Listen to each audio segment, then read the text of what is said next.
কাশ্মীরের শহীদ ঝন্টু আলী শেখের বাড়িতে পৌঁছলেন নওশাদ সিদ্দিকী। শোকস্তব্ধ পরিবারকে সান্ত্বনা বিধায়কের।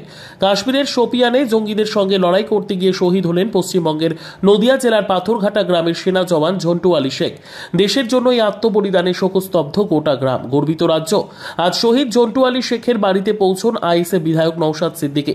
তিনি দেখা করেন শহীদ জওয়ানের অসুস্থ মায়ের সঙ্গে, কথা বলেন পিতাস্ত্রী ও সন্তানের সঙ্গে। পরিবারকে সান্ত্বনা দিয়ে পাশে থাকার আশ্বাস দেন বিধায়ক। নওশাদ সিদ্দিকী বলেন, ঝন্টু আলী শেখ আমার বাংলার গর্ব।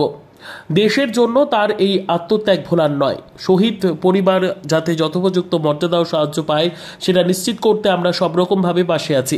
স্থানীয় মানুষও ঝন্টুর আত্মবলিদানে শোকাহত হলেও তার বীরত্বের জন্য গর্বিত। গ্রামের তরুণদের মধ্যে দেশপ্রেমে উদ্বুদ্ধ হওয়ার আলো ছড়িয়ে দিলেন শহীদ ঝন্টু আলী শেখ।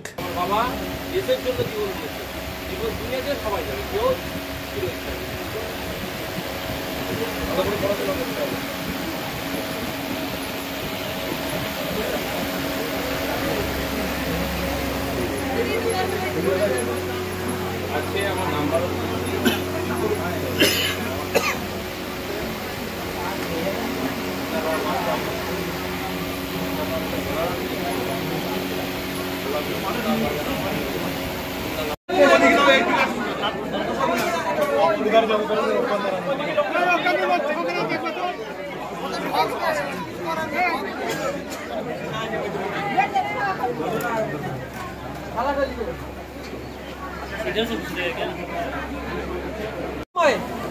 কাশ্মীরের যিনি ঘোড়ায় চড়িয়ে তার রুজি রুটির জন্য করতো সৈয়দ আদিল শাহ, সে যদি এই লেখাটা দেখতো সে লজ্জিত হতো না? সে কি দেখেছে কোন ধর্মের মানুষ অ্যাটাক করছে আর কোন ধর্মের মানুষ ক্ষতিগ্রস্ত হচ্ছে? সে ঝাঁপিয়ে পড়েছে দুশমনদের হাত থেকে, বন্দুক কেড়ে নেওয়ার চেষ্টা করেছিল, কিন্তু তাকেও ঝাঁঝরা করেছে। দুর্ভাগ্য আমাদের আওয়াজ তোলা দরকার হচ্ছে কেন্দ্রীয় সরকারের কাছে, যে এত বড় ঘটনা কি করে ঘটলো, জঙ্গি কি করে আসলে, জবাব তোমাকে দিতে হবে। আমাদের আওয়াজ তোলা দরকার যে প্রায় 2 লক্ষ আর্মি এখনো রিক্রুটমেন্ট হয়নি কেন? কোভিড পিরিয়ডের আগে থেকে রিক্রুটমেন্ট আর হচ্ছে না, কেন হচ্ছে না? এই আওয়াজটা তোলা দরকার। তার পরিবর্তে আমাদের মধ্যে ধর্মীয় তাস ঢুকিয়ে দেওয়ার চেষ্টা করছে। তাই আমি অনুরোধ করবো আপনাদের কাছে, এই ধর্মীয় খেলাতে আমরা পড়বো না, পড়লে ক্ষতি আমাদের হবে, ক্ষতি জনগণের হবে। আমাদের আওয়াজ তুলতে হবে, অপদার্থ কেন্দ্র সরকারকে জবাব দিতে হবে যে এই ধরনের ঘটনা কিভাবে ঘটলো, তার জবাবটা দিতে হবে।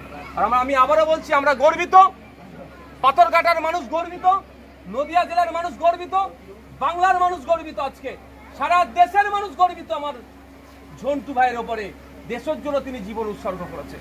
আমরা সৃষ্টিকর্তার কাছে দোয়া চাইব, সৃষ্টিকর্তা তাকে পরবর্তী জীবনে সুখে শান্তিতে রাখুক, সে তার জান্নাতে যাক, এই দোয়া আমরা প্রত্যেকে তাকে চাই। সে মাতৃভূমির জন্য, আমাদের নিরাপত্তার জন্য সে তার জীবন উৎসর্গ করেছে। এখানেই বলে দিন। আচ্ছা, ভালো। মানসিক ভাই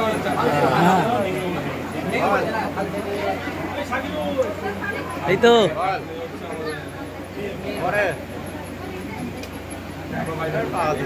মনে দেখেছে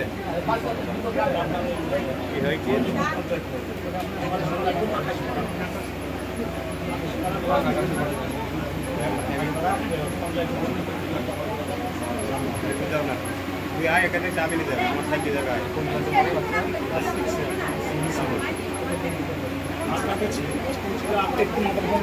গাড়ি আছে, ফোন করবে এখানে, ফোন করবে। জানুয়ারি 22 তারিখে যাচ্ছি, 23 তারিখে দিন বিচার হঠাৎ করে 21 তারিখে করছে ওরা ব্যাট থেকে নিয়ে গেল, অষ্টমী চলে